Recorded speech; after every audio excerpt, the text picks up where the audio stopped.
হ্যাঁ নিজেরা আপনার ভাই বোনে পরের দেশের খেলার লিগা তোরা নিজেরা মারামারি।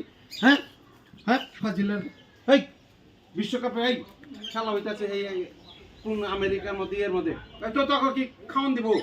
হ্যাঁ তোরা আপনার রক্তের ভাই বোনে এই যে একটা ব্রাজিল একটা আর্জেন্টিনা এই মানে হ্যাঁ এই মন দিয়ে হন ওই তোরা হলো এক বাড়িতে সংসার করবি, খেলা তো শেষ হয়ে যাবো গা। এলো কি তোরা ঝগড়া মারামারি করবি? শয়তান একেবারে দুইজনে মিল আর কোনো সময় ই করবি না, মিল ভাই আর করুন না। হ্যাঁ তাহলে খেলার জায়গায় খেলা থাকবো, এলে তোরা মারামারি করবি? হ্যাঁ খেলাধুলা হলে আনন্দের ব্যাপার, খেলে নিজে ঝগড়া করার লাগবো। হ্যাঁ এগুলো আর কোনো সময় এগুলো করবা না, ঠিক আছে? যাও যাও তুমি এদিকে যাও।